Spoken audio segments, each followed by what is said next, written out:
Welcome back to another edition of Zero Blog 30. Today we have a few things to be talking about. The first thing we're going to get into is those dastardly pagers. This news is just coming out as we are recording, so we're going to have some of the news as we have it now. But there was a large-scale attack. I believe 2,700 people or more were injured. Yeah, 2,700 plus people were injured with a whole bunch of pagers going off at the same time. It's like a scene out of a movie. Yeah, kind of crazy. A lot of CCTV cameras picked up the footage of these going off all around the same time, but we'll get into the details soon. Yeah, it's a crazy story. We have that. We're going to talk about some prisoners of war and MIA, right, Kate? Well, September is National POW MIA month, so I did not know that. Every Friday of the month, it is honored and remembered, and I guess I always knew what the flags stood for, and I understand that we've had missions to recover, but I didn't realize the staggering number of MIA, missing in action, that there are from all of our wars combined. And I didn't realize how intense the mission is to still find these troops, even going all the way back to the World Wars. So I kind of wanted to get into it, tell a couple stories. It's kind of fascinating. So yeah, I remember living in Okinawa. It would be a big deal whenever they would come across like the remains of someone. And then there would be like a dog tag or something that they could identify with. And then there's a huge DNA database that they try to match up people again. Yeah, there's a lot to it. And now they're relying on families to come forward with their own DNA. It's fascinating, but we'll get into it, especially this month, POW MIA month. And then we're going to do a little bit of Katie's news roundup. She's got some other stories that are going on, and that's going to be brought to you by our good friends at Chubby's. Cons, I know you're a Chubby's guy with that ass thing you got going. Hell yeah. Go back. Look in the archives, man. Look in the archives. I've been rocking Chubby's for many, many years, and it's such a treat that now we are working with them, and I can just shout it from the rooftops that I'm parading around in my Chubby's at all times with my thighs out and my dump truck. Can I tell you something, Cons? Please. I'm a leg coward. I'm always been so nervous about having my ankles and legs out there on display, even at the height of my physical peak. Like when I was at my strongest, I could squat a shit ton, but my legs look like ass. They were tiny. So I've never been a Chubby's guy. I've always been like, those are for people like Cons that have legs and ass like Cons, not guys like me. Let me tell you, I put some on when I went to the beach. I felt like $1 million. Oh, they're so comfortable too. So comfy. Well, I have good news. Dry fast. You're worried, hey, I'm not going to be able to wear my Chubbies. It's getting cold out. No. Chubbies has you covered. They are the home of the ultra comfy comfort clothes, the ultra cozy comfort clothes that'll keep you feeling warm and looking better as the weather gets worse and worse, especially out here in Chicagoland. Flannel lined shorts. Yep. Hell yeah. And a lot of you fellas, come on. Cons, you're definitely of the heat system, the internal heat system, that it could be 20 degrees out and I could see you wearing fleece lined shorts. I told you guys when I moved to the burbs, I would be running errands December, January in shorts because you're in and out of your car. You don't need pants. You don't need them. Fleece lined shorts are perfect. Yes, they do. They got pants, quarter zips. Chubby's has threads for that outdoor football game, the pumpkin patch, the bonfire. Oh yeah, a little bit of everything. If you want to get some there for a limited time, Chubby's is giving our listeners 20% off your order with exclusive code ZB30. Again, that's ZB30. Use that code ZB30 at chubbyshorts.com, and you're gonna love the way that you look. We guarantee it. Oh hell yeah. Yeah, that's their motto. Yeah, that's their thing. Yeah. All right. Before we start, I'm back on my staff NCO mentor bullshit now. But it's with my child.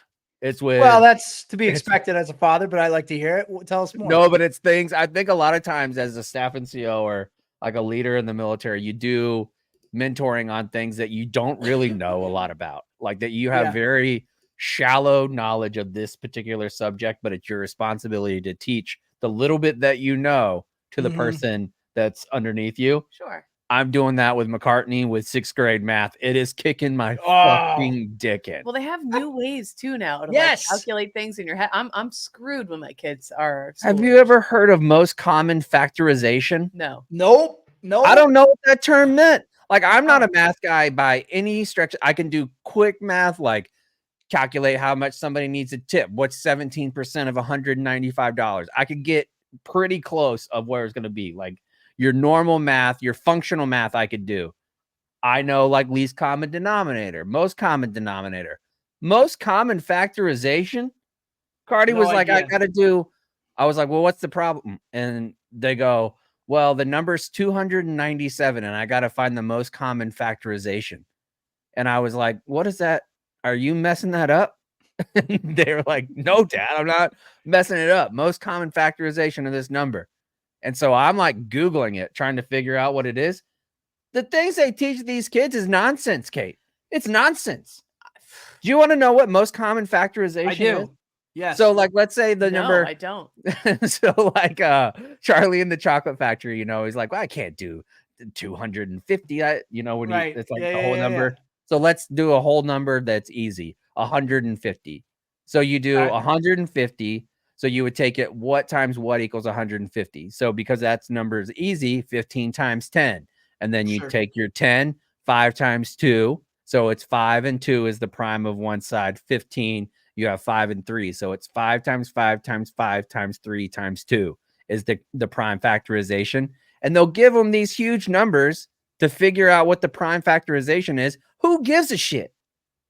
How does that possibly impact your life?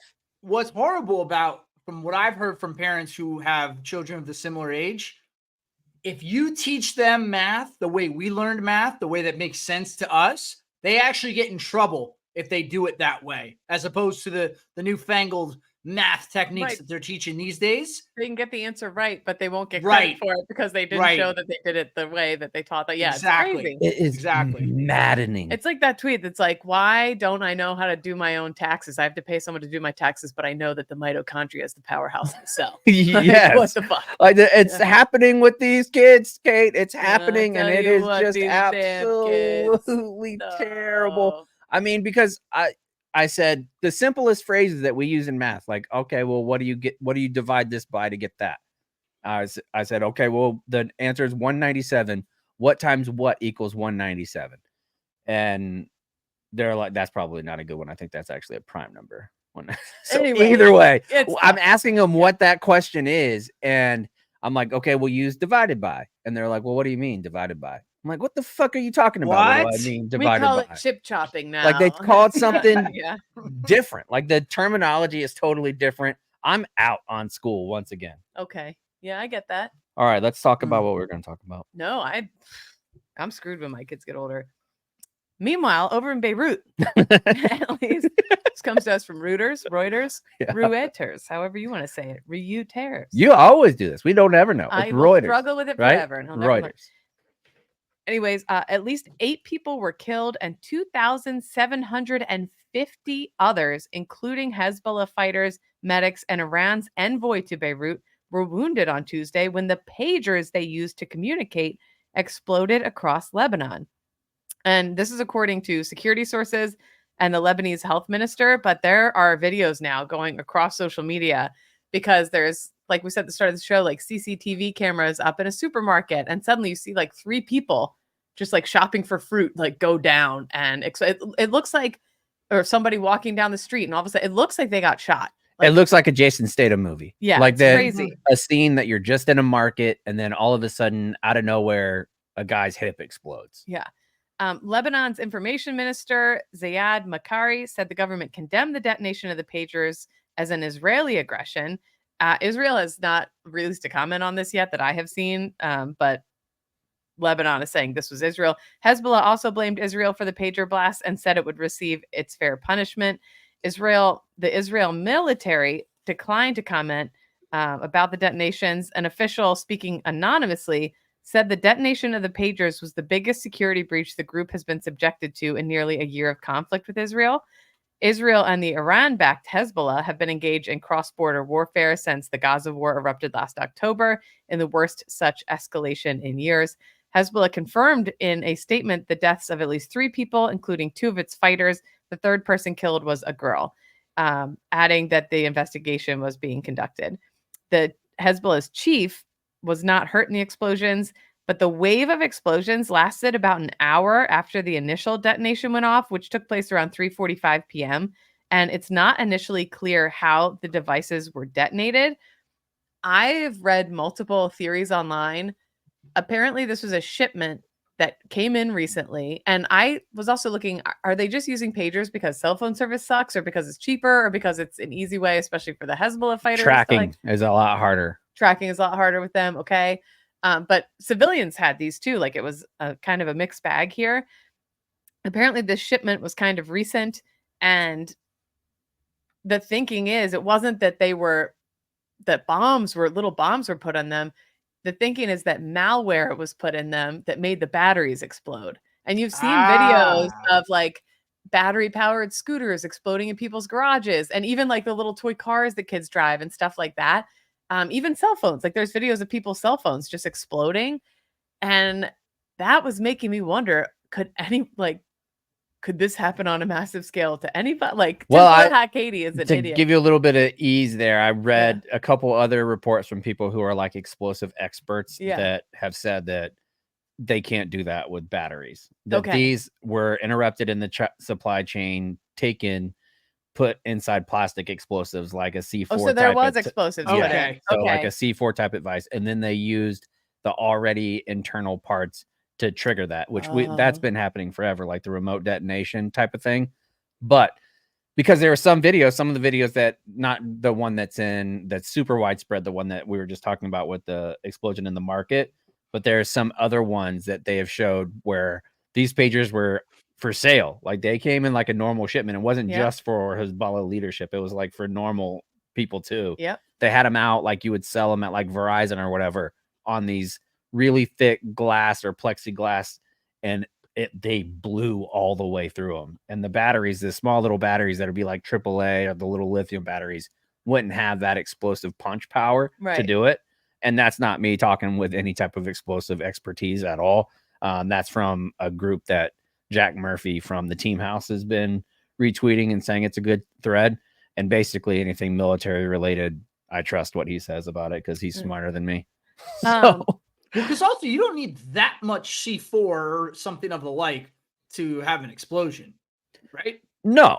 You can use a tiny little bit of C4 easy. I mean, that's what we used to train the dogs on. I used to carry a piece in my pocket all the time. But it must have been, nearly 3,000 people wounded and 200 of them critically and 8 dead is pretty big deal. Many of the hurt included Hezbollah fighters who are the sons of top officials from the armed group. One of the fighters killed was the son of a Hezbollah member of the Lebanese parliament. Iran's ambassador to Lebanon, Mojtaba Amani, suffered a superficial injury and was in the hospital. But yeah, pretty crazy. But I think that this is so wild because it feels like a legit movie. Like when you have something like it seems like a Jason Bourne type of thing. But I went through and found some other examples of this type of event, and not necessarily where everybody had cell phones strapped to them, but the way that they use these types of devices, like it feels James Bondy to me. And so I went through and found some other historical examples of that. And one of them, the British Special Operations executives in World War II, they developed a type of explosive called explosive coal. And that was when still they were using coal power. And they would think that they were stealing some coal. They would pop it into their vehicles, into their trains, into whatever they were using coal power for. And it had explosives on the inside. Damn. Wow, that's really smart. Yeah. Like a lot of the ways that they're using, the pager thing is genius. You hate for anybody to die. Most of Hezbollah, I'm okay if they're dead, but it's an ingenious way to do it. They did radio bombs. They had explosive books. Mossad used those back in the 1970s, which is crazy, man. Like I don't know how. It's a cartoon. Yeah, cigarette pack bombs. Like it's fascinating. Wasn't Masood was killed with a exploding camera? Yeah, which I just feel bad. This is one of those things where once that these are going to be in the houses of the kids, like it's ingenious, but fuck, man, it's just brutal. Like war is just like evil and awful and brutal. It's crazy. Also, too, this is pretty good psychological warfare. Oh, yeah. Because now, great whenever point. they're going to be taking their pagers apart, they're going to be, and what if they're booby trapped when we take it apart and go like that's not just pagers, but they're going to be on high alert for basically anything. Yeah, they don't know where it came from, or if it was introduced to them from somewhere and they weren't able to trace all the way back where it came from. Yeah. I was also reading an article that was attached to the same story that talked about in the 1950s and 60s at the introduction of like the early onset of computers, where the US government sent out like propaganda looking posters about the dangers of having computers in your home, because they said that Russia was going to figure out a way to do what just happened, to like explode our computers. Yeah, to use the components that are inside the computers, that it was a communist conspiracy to get computers and high levels of electronics into American homes so that they could be hacked and exploded. Like it looks like a advert from what just happened. Instead, Russia's just hacking Facebook to make our aunts and uncles crazy. True. Which is also is causing explosions at Thanksgiving tables across the country. Yeah, very different ways. Some may say that's more impactful. Yeah. Yes, you could say. Mm-hmm. Yeah. So I thought that story was, I don't want to say neat, is not a bad, it's not a good way. Military perspective, like it is from a DARPA perspective. Yeah, it's interesting. Like that's an interesting. Well, no, because you're right. Using the example of James Bond, you think about this sort of thing and you really only liken it to things you see in movies. You don't think these sorts of things happen in real life. Clearly they do. So, right. Yeah. And I don't know how you get around things like that, because if they're using it in something as innocuous as a pager, what couldn't they use? Right. And I mean, everybody thinks it's a bomb going off when we get those Amber alerts and everybody's phone goes nuts. That can easily be. I opt out somehow. Of those. Terrible. Yeah. Hamas has expressed solidarity with Hezbollah now. This is really drawing them together. Oh, good. And Hezbollah are the ones who purchased them in recent months. So some of these Hezbollah members were apparently wearing these pagers for like months, not knowing they were a ticking time bomb. Yeah. Fascinating. Yeah. I'll be damned. All right, let's move on to round 2. Yeah, I follow a lot of journalists on Instagram, especially photojournalists. And one of them that I follow, her name's Holly S. McKay on Instagram. And she had a post today. Shame on me being on a military podcast. I didn't know that September is Prisoner of War Missing in Action Month. Hand up. I didn't know that either. Yeah. So she had this post, and it was from the summer of 2015. She was visiting an American cemetery and memorial in Normandy. And she said, it was the unmarked graves that truly haunted me. They were the silent, haunting reminders of those lost and forever unidentified. Each of these men, marked or unmarked, was someone's son, brother, husband, or father. They were part of a family, community, nation. And this is the part that really shocked me. The staggering reality is that over 83,000 Americans remain unaccounted for from World War II, Korean War, Vietnam, Cold War, and other conflicts. 83,000. Yeah, Kate asked me before we started talking about this what my estimate was on this, and I think I said 12,000. Yeah, I would have said 10,000. Yeah. And just to get into it, like I know the prisoner of war part's pretty obvious, but missing in action, like I ended up kind of doing a deep dive on it. It could be like combatant troops, chaplains, medics, prisoners of war who were reported missing during wartime or during ceasefire, and they could be missing because they were killed, wounded, captured, executed, or if they deserted.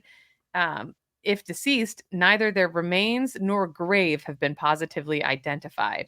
So becoming missing in action, MIA, has been an occupational risk for as long as there has been warfare. And it wasn't until 1912 that service personnel in most countries finally started wearing ID tags. So for all the history of war throughout the whole entire world, especially wars where before we had like engine power, your body was never coming back home. Like, there was never any identifying. There probably weren't really good rosters like way back in the day. It probably used to be majority MIA. Like your people went off to war and then you just never saw them again. And that was it. So it wasn't until 1912 that most troops started wearing dog tags or ID tags of some sort. It's really crazy. Like we don't really talk about that's only 110 years ago, right? That happened.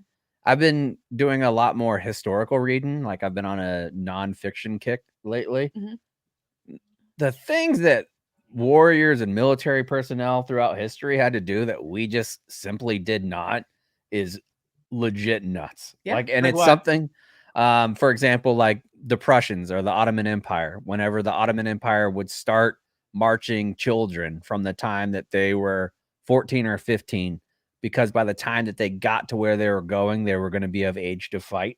Yeah. Because they walked for so far. Right. They would walk across like entire ass deserts with no talking to your family. They don't know how there's no fucking Pony Express or anything like that. You're just gone for a period of 4 years. I mean, even, and we're next week is we're going to do the Teddy Roosevelt book that Kate was talking about. What is it called again?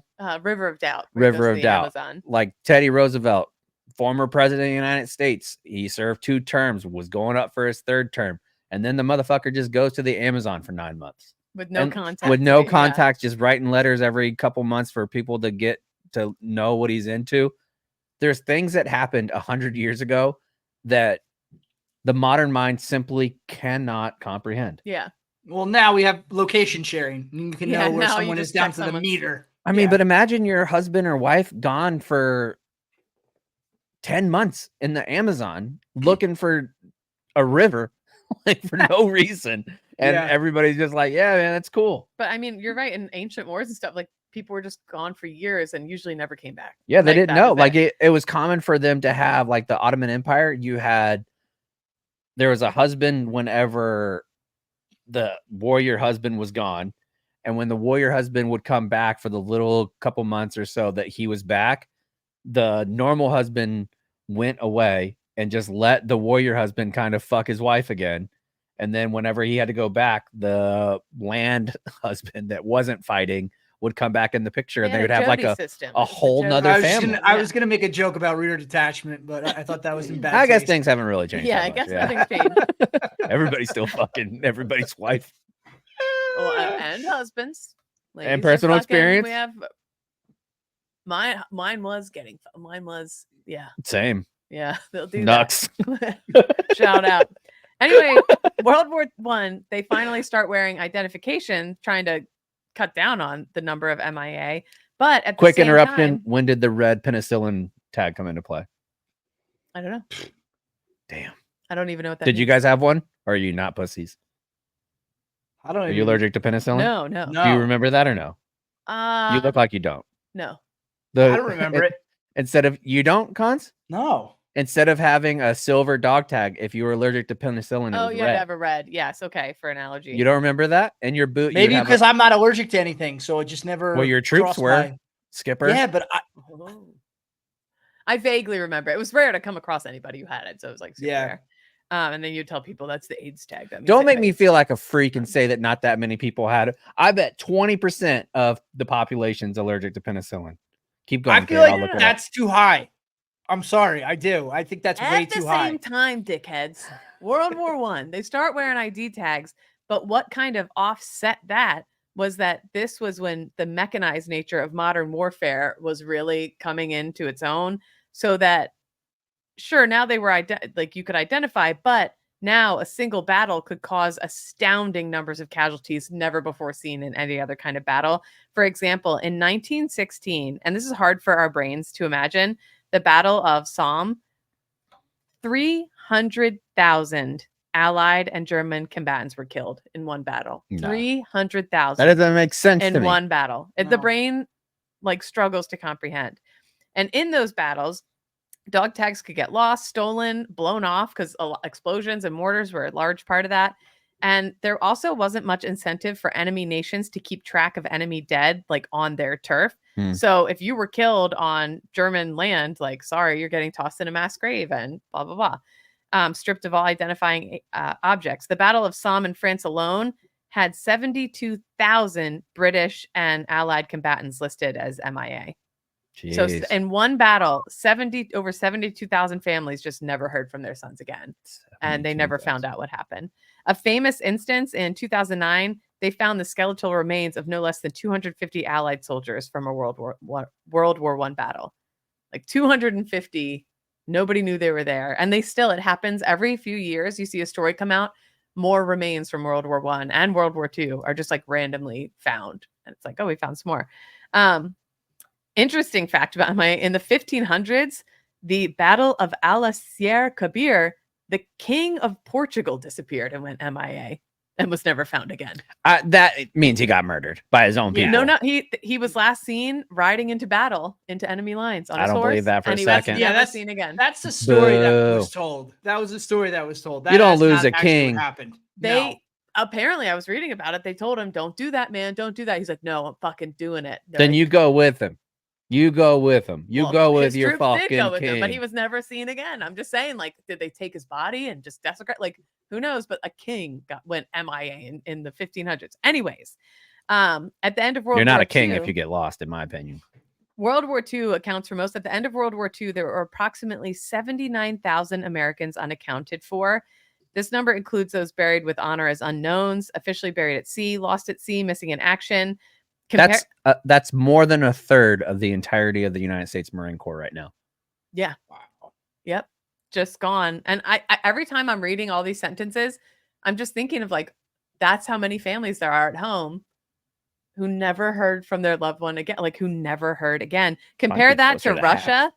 Russia, World War II, more than 2.4 million officially considered still missing in action. 2.4 million. In 2008, investigators began to conduct searches on Tarawa Atoll in the Pacific Ocean, trying to locate the remains of 139 American Marines missing since the Battle of Tarawa in 1943. Between 2013 and 2016, they found 37 of the remains from there. Among those recovered, Medal of Honor recipient Alexander Bonnyman. Wow. And there's groups out there. There's like wealthy people who will spend their free time almost as a hobby going to these different atolls across the Pacific, trying to find the bodies of American troops because there are still so many missing. And those family members are still alive. Yeah. Like a lot of the brothers and sisters now are passing, but their nieces and nephews and children are still alive and still holding out hope. There was a dude that I met. You guys were with me. It was either at like the Headstrong Gala or one of those types of military galas that we went to. And there was a guy that was in charge of this office at the DOD, like of finding people. And he was telling me and talking to me about it. And dude got like emotional, like, oh yeah, like explaining how important his job was to him. He was like, because we don't think about it. And he was like, I realize it's not on the top of everybody's brain. He was like, but this is what I do day in and day out. And he was like, it's exhausting work. It's tiring work. He said, but when we get to call a family member and tell them, even if it's like a great niece or nephew at this point, and we found one of your family members, like the pride that they have for their family member is like immense. And he said it's breathtaking work for him. And the heartbreak too of not having closure on the death of a loved one, like that affects families, especially son or daughter. Yeah, it affects families for generations. Like that will affect a family way down the line. And so I think it's like a race against time too, especially I'm thinking World War II, the children of a lot of these guys, like their time is kind of, they're getting older now too. And it's like the race is on. As for the Korean War, the harsh mountainous terrain, intense fighting, complex geopolitical landscape have made recovery efforts particularly challenging. As of 2024, the Defense POW MIA Accounting Agency, so there's an agency. That's the agency I was just talking about. It's called the DPAA. They have described more than 7,400 Americans as still unaccounted for from the Korean War. And about 5,300 of these troops are missing in North Korea. So there's like the hope for that. There's been a few exchanges over the years, every now and then. The hope for these over 5,000 families, and that's an even more recent war where these families will just, the thought of them getting closure is like so hard to imagine, but they're still working on it. An interesting thing, every year they brief the families. So for example, there's a Korean War group and the DPAA will give the families a briefing, update them on the status of the search, identification efforts, and then they ask the family, please send us DNA samples. In 1995, the DNA bank for the Korean War MIA only had 71 families for over 8,000 missing. In 2019, 7,437 families had given DNA. But like that's how many are invested and want this so badly or still have family members.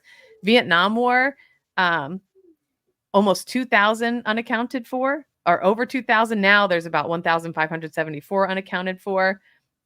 And it's just kind of hard to think about. And I wanted to share this story about Chief Master Sergeant Thomas Moore. I found this like deep on the internet. I was reading people's MIA stories and it's like this, you see the flag flying on people's sheds sometimes when you're on the highway, but you don't really think about it. And so I wanted to tell this story really quick. This is about Chief Master Sergeant Thomas Moore from Vietnam. And this is an interview with one of his 4 children, his daughter, Terry Ambrose. My dad was like Santa Claus to us kids. He would bring us treats and make us laugh. No matter the situation, Daddy always knew how to bring a smile to mine or any of my siblings' faces. She tells this story really quick that they got in trouble. My dad said he used to do this. They would chase the mosquito trucks, would go up and down the streets spraying like DEET and all that shit that was like really my dad says, to inhale. But it was like this cool mist on a summer's day. So my dad says him and his brothers and sisters, like he vividly remembers chasing the mosquito trucks. Anyway, their mom was like, can't do that. And when dad got home from work, she's like, you need to give these kids a spanking. So my dad brought us into the bathroom and said, every time I hit this toilet with my belt, I need you guys to scream and pretend like I'm giving you a spanking so we can fool your mother. And they were just in the bathroom cracking up. Thomas Moore grew up in Lake Butler, Florida. He was the son of two Tibetans. That time period's so fucking crazy. But your mom needs me to hear me beating the fucking dog shit out of you. But I mean, at the time, let's do it as a town on your ass. Yeah, I know at the time, but what we're not going to do is just be like, child abuse is adorable. No, but I'm saying like, one, it was a good on time and like the master sergeant, and I'm sure the mom was in on it too. That they're like, I don't know. I just feel like it was. No, but we're not going to act like they weren't beating the fuck out of their kids at the time. I don't think so. I don't think they were. What? I read more about the family. Like I maybe not this family, but that time period, it was beating the shit out of your kids. Okay, well, this is a really cute story about a good dad. No, let's make it about abuse. Anyway, let's make it about abuse. Daddy grew up in the family that didn't have much. He always wanted to create better for himself and his family. So when he turned 17, Moore decided to join the military, but he was too young. He falsified his age by a year so he could be eligible to enlist in 1947. And none of the family even knew that their dad was born in 1930 until they found his birth certificate just a few years ago. Wait, I just read the next line. These kids are 1,000% getting beat. This is like 5 minutes from my mom's house, like where they live. No. Oh yeah. Anyway, Lake Butler, Florida. I have a Come question on. really quickly, because I've never looked into it. Because you always hear these stories about guys who falsified their age. I guess it must have been pretty easy to falsify your age, because I don't know how one would go about doing that today. That moment of truth must have been brutal. Well, I think also they needed bodies, and so they probably sometimes whatever. So he left for Vietnam in 1965. His kids were still young. The oldest was 11. The youngest was 2 out of 4 kids.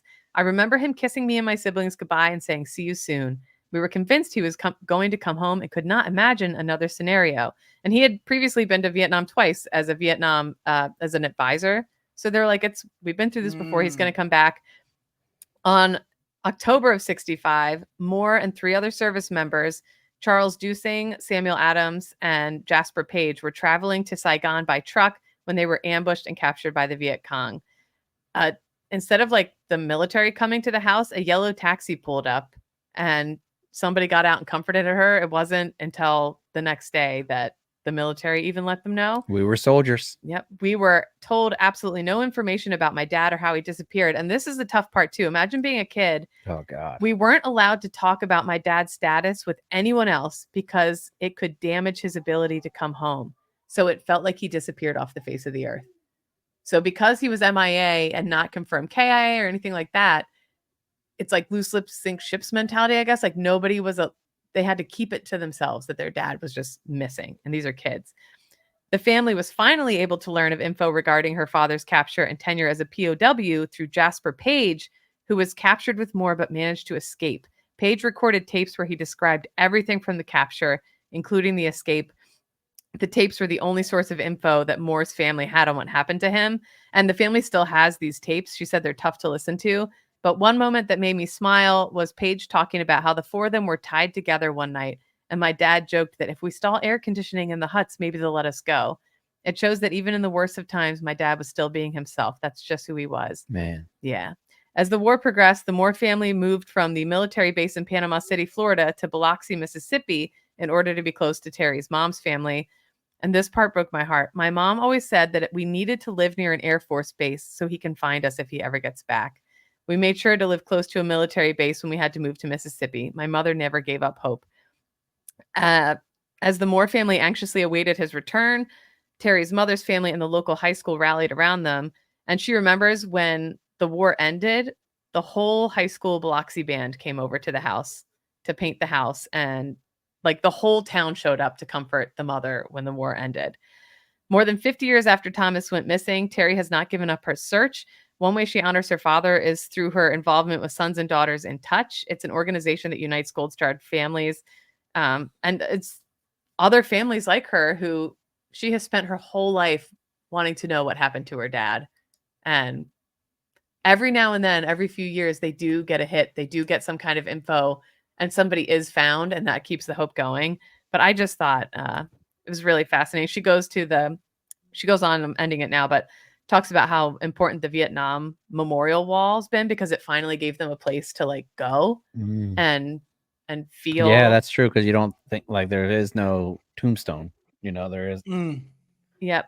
So she says she always goes and stops and finds their names and thinks about the lives they could have had. She thinks about Sergeant Dusing and Sergeant Adams in front of the memorial. Our families have not given up on them. And it's just fascinating.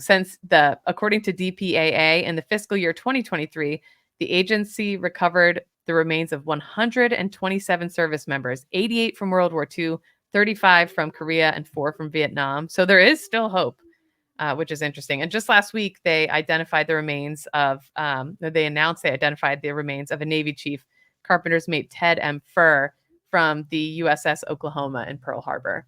So I'd be interested. That Pearl Harbor one makes sense, but I'd be interested specifically, like for Vietnam, what the process is of going over there and searching. Do you just get off the plane and just start walking in an area where you think that person might be? Do they have a special equipment? I have no idea what all goes into searching for these remains. I was reading about it, and so the family would be like, "This is the unit my dad was with. This is where we last heard from him." And then they look at historical records and blah, blah, blah, blah, blah. And they try to pinpoint it. And there will be trips. Like I said, like sometimes people thermal will fund imaging their is own, a big part of it too. Okay. And they'll talk to locals and yada, yada. And they'll just try anything. And then now they rely heavily on new technology. Like a lot of the I feel like an asshole for the spanking jokes. That's okay. I didn't realize that the family involved was still alive. Yeah. I wouldn't have made those jokes if I'd have known that. I thought everybody was dead. But from the sounds of this gentleman, sorry, Kate. That's okay. I was like, oh my God, what the fuck are you doing? I'm sorry, Kate. That's okay. No. I feel like I ruined the show. From the sound of this gentleman and his demeanor and his personality, who made jokes while he was in a POW camp in Vietnam, he probably appreciated that joke. He probably wants me to avoid making jokes about him beating the shit out of his kids. Maybe. He might have that line. I'm trying to help you here, pal. I mean, I know. No, don't let me sit in my own shame. Let me fucking wallow in it for a minute, Cons. I deserve it. But it's interesting too. I didn't know this. Hawaii is one of the main places where unidentified remains are taken to. I think it's called like the Punch Bowl or something like that. Did you ever hear about this? No. And every now and then there's this large area with unidentified remains. And there was a long lull where they didn't exhume any of them again. But then like 1995, they had a huge advance in technology with DNA testing and dental records and blah, blah, blah.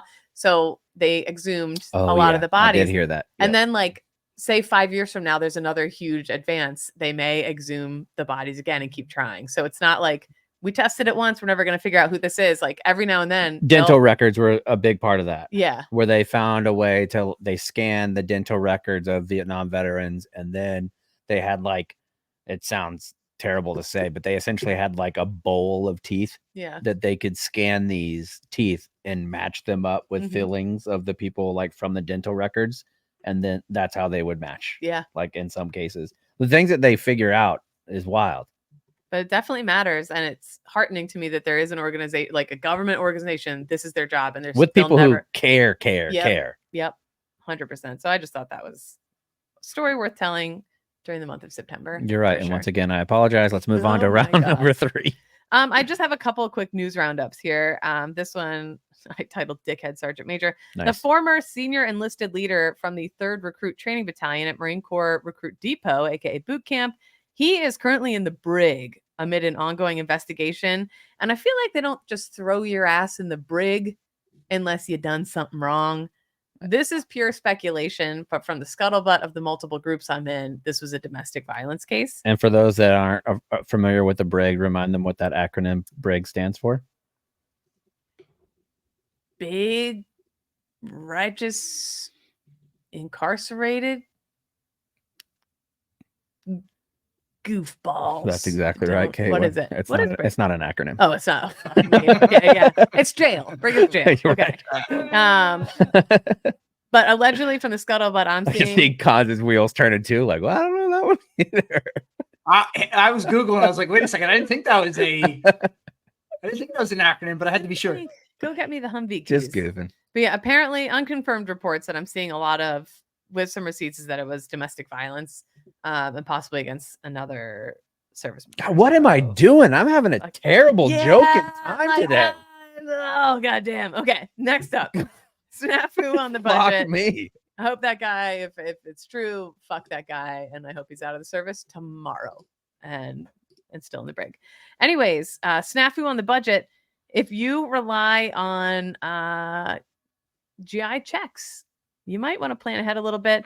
Lawmakers are optimistic. The word that she was looking there for was VA checks. VA checks. That's not the one. GI checks.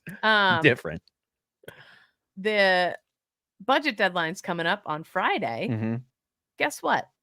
The Department of Veteran Affairs has a major funding shortfall that's got to be figured out by then. VA leaders have said it's because of increased benefits payouts and medical care enrollments this year. Their accounts are about $2.9 billion short of what's needed to keep operations going. So if money is not provided by September 20th, some benefits checks due next month may be delayed by days or weeks. So you might want to start planning ahead, even though you shouldn't have to. This feels like it happens every 2 or 3 years. Yeah. Yeah. Right. And they always just kind of like run it right up to the deadline and something gets figured out, but it's always newsworthy every single time. And then Manu Raju from CNN is going to be standing in the Capitol building being like, why? Who hates the troops? Which side hates the troops the most? Put your hand in the air if you hate the troops. I'm Manu Raju, reporting live for CNN. That's pretty much it. That's what they're going to do. And then like a week later, they're going to be like, they came together and they figured it out and it's going to pass and the veterans are going to get their pay and back pay. We hope that it's okay and that their mortgages aren't in default once again. Yeah. Run it back next year. Yeah. Yeah, let's do the whole thing again. Who hates the troops? Which one of you hates the troops? Ah, see, I'm Manu Raju reporting live for CNN. See? And it's all of them. They all hate us. Manu Raju. They do quietly. They all get together in a room and talk about how much they hate us. These motherfuckers. Let's do which journalist on CNN, Fox, MSNBC do you trust the most when they come on? Anybody? I don't watch any of them really, to be honest with you. Yeah, I don't either regularly. The only I'm a one Reuters lady. Reuters. The only one I trust is John King. Just because he knows where every county in America is. What network is he on? He's the CNN guy with the board. Oh, yeah, he dude. touches the board. He's like, let's go here to Delaware County and Pennsylvania. And then he gives like the map of it where it's going to go. He's the only one, just because he knows geography. If you know geography really well, I trust you a little bit more. You're a GeoGuessr guy. Yeah. Like KB. I trust KB. Oh, yeah. Big time. All right, let's move on to some safe rounds and alibis. Connor, we'll start with you. Yeah. Should we mention the assassination attempt? Oh yeah, we should. Second one. Yes. That didn't make the news roundup. No. But see, here's the thing. That was kind of my point that I was making. Like, it kind of like went over our heads. Like we were just. It was an NFL Sunday. It was an NFL Sunday. Shows you where the country's priorities are. But that's crazy to me that an assassination attempt just kind of gets brushed under the rug. I think it's because you can't go. I think if it happened the other way, where the first one was this guy that had the gun with the optic, no shots fired, the news would have been close to the same. And then if you had the actual shot, because if you get shot a little bit and then you have the next time is just somebody has a gun, nobody cares. Like if there's somebody around me with a gun, nobody cares. It's already happened once. What's the worst thing that happened? You know? Yeah. I don't know. I just, regardless of which way you lean politically, I just don't love the idea that this has become a thing. I don't know. I was on Macro and we were talking about that. I think that, I mean, if you get to a place as a country where school shootings are normalized, right, and where that's not shocking, political violence certainly isn't going to, like it was the first couple times, but eventually the Twitter machine keeps moving and people just do not care. I mean, I'm not saying nobody cares that they're like that. If that were to happen, people would obviously care and it'd be terrible for the country. I mean, I think it would be awful for the country if President Trump got shot or President Biden or Vice President Harris. Nobody get assassinated. Yeah, I don't want anyone assassinated. No, because the road of badness that we're on would be expedited in a big way if that actually happened. Yes.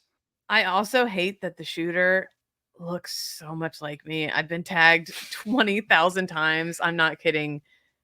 Ryan Wesley Routh, the guy who camped outside the golf course. Imagine having that name with a speech impediment. Dude, and apparently Ryan Wesley Mouth. This dude, Ryan Wesley Routh, maybe that's why he did it. My name is Ryan Wesley Mouth.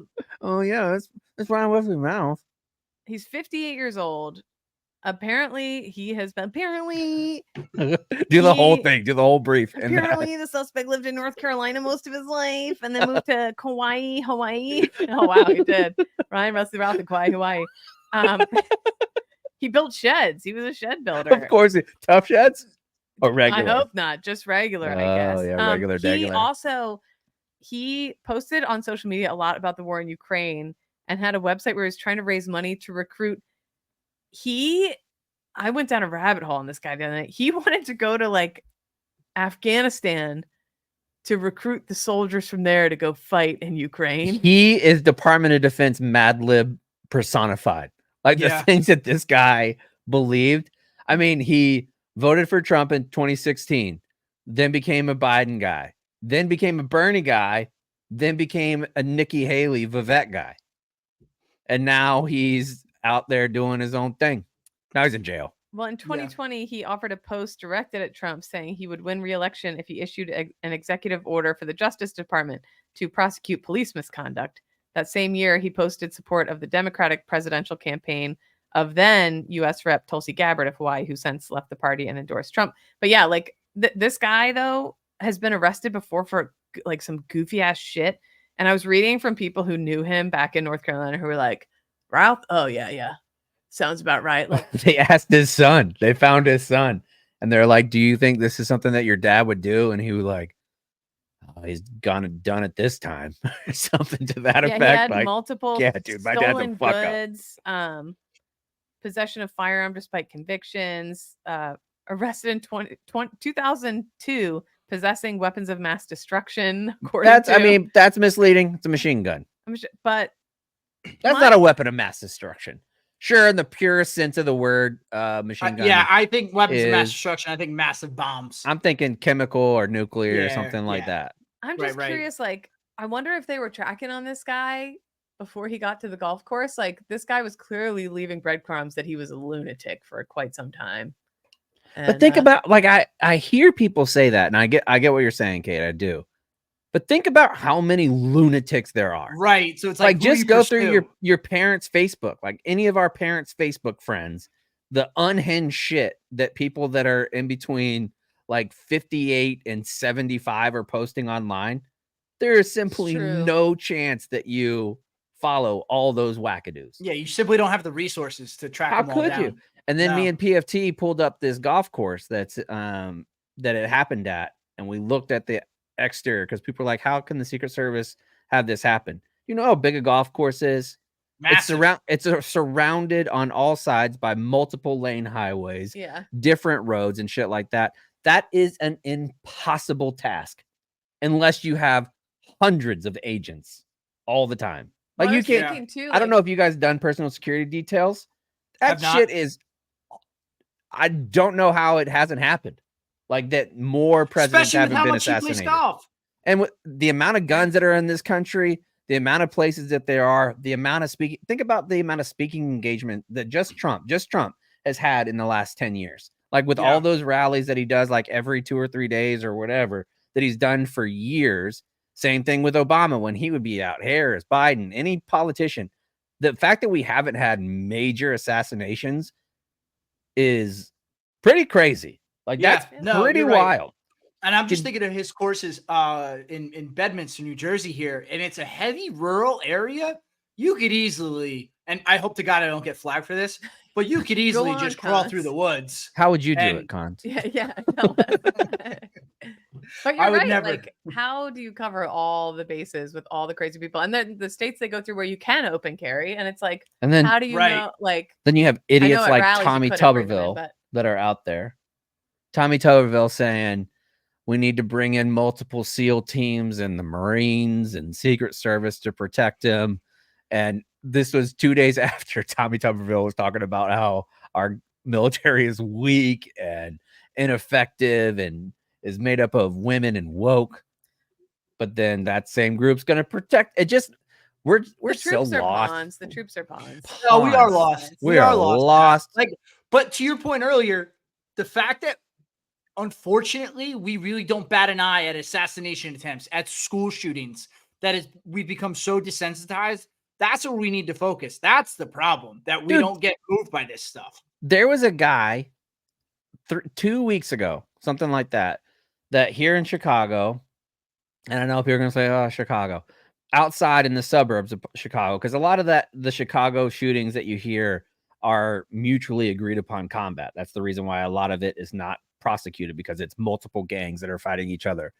Outside of that, Chicago is a pretty fucking safe area. Like, you don't have a lot of, especially where I live, like near where Kate lives.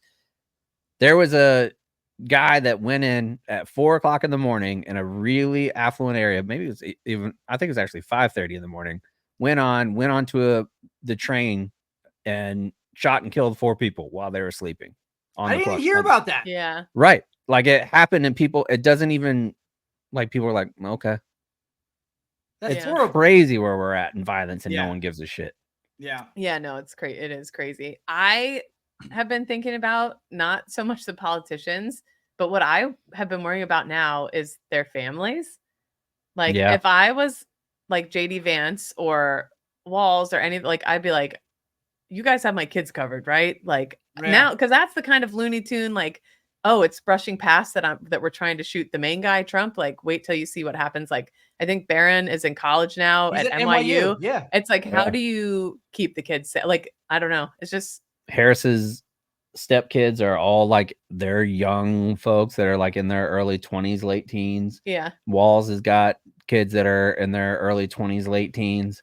Like, dealing with that, man. How do you live your life with knowing that that's like the kind of atmosphere that's going on right now is crazy. Yeah. Yeah, good point bringing that up, because that was a big miss by me. That was not on purpose. Oh, Katie lives. I thought it was on purpose, but not because you didn't care, but just because. Right. I feel like, what do you say? Like, no, I'm just. I mean, granted, we do a podcast on military and American shit, but what do you say, man? Like, there is nothing to say. Like, especially 3-4 days later, like, you don't know what's. We're in a bad I think I spot. say just what I say. I hate that shootings happen, assassination attempts happen, and it's kind of brushed under the rug. You know, the political talking heads use it as fodder, and I think that's a little gross too, that they use it as the next part of their argument against the other side. I think that's disgusting. But we've just, as a country, become so desensitized to all this violence, and I think that's where we need to focus our energy, that it's not okay to have this level of violence in this country. Yeah, and then in a decade of a country taking crazy pills, we're currently on our highest dosage right now. Yeah. So that was a good line by me. That means none of us can come. Terrible news. Nobody can come? If you're on... Speak for yourself, my friend. I'd be ripping ropes. Disregard. That's why when I die, they're going to play Rodeo by Garth Brooks. You never take it as Zoloft and then spend an hour trying to get off. And then you're like, fuck it. Now I'm depressed again. Yup. Still better to seek help. Or try to come. Yeah. Sometimes it's the journey. Good cardio. Cons, anything else? Yeah, so my one save round, I'm going to Ireland on Friday for a week with Alex. That's right. Another couple. And I've really settled into my dad joke that I've been telling everybody about my trip to Ireland. How the only other time I've been to Ireland was to and from Iraq. So I'd imagine this time is going to be a little bit better. It is the maybe not. That's probably the best beer you ever had. Right? Nah, it was. You can't really beat that post-deployment beer. No, that's an elite beer. Way better than shower. Are you going to Galway? Yes. Oh, it's one of my favorite cities in the whole world. It's magical. No, I legitimately have never been. We're Dublin, Galway, Cliffs of Moher, Connemara. So you're I'm gonna excited. love it.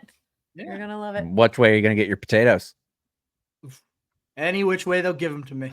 I will say my favorite food spot in Ireland. I've been a few times now. In Dublin, or not in Dublin, in Galway. It's called the Nut Hut. It's a Chinese food place. It's fantastic. Late night. You make me sick. Late night, hammered, drunk, an egg roll the size of your You're the leg. fucking worst. The best, dude. The worst. I will say, crunchy. People always say, don't go to Ireland for the food or whatever. But then I've heard recently from people who have been and other people talking about it that it's actually pretty decent in some spots. So I think we might even now. Maybe we're going to a Michelin star restaurant. I got to check that itinerary. I don't know. We'll see. Anyway, going to Ireland. I love it. Nice. Have fun, Cons. Hell yeah. Thank you. Katie? When my grandfather died, we had this kind of goofy offshoot family that came to the funeral, and they did he beat his kids too? Had written a song. No, I think he wanted to. Apparently, he kept little jars of liquor. Had to at 19 kids. Yeah, seriously. But they made up a song about Ireland that they put on a CD. And it's still, every time someone says Ireland, I hear their voices singing, in Ireland, Ireland, 'tis the home of me family. Some are alive and some are dead, but family lives on in me head. Hell yeah. Ireland, Ireland. Then they took it up a notch and up a notch. And I used to sing this to my grandmom in the kitchen to our family because it would crack her up, because it was kind of like a goofy offshoot family that sent us this CD.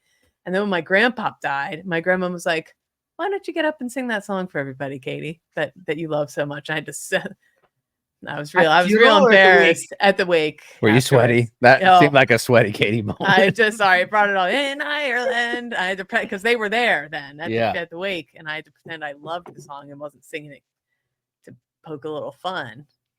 Anyway, have a great trip. Thank you. Some are alive and some are dead. Their memories are still in me head. I was going to say that's the theme song of that POW organization at the DOD. Jesus! Chaps! Stop! Sorry, it's been a long day. It's been a long... Almighty. Sorry. Stop. Anything else, Kate? Nothing.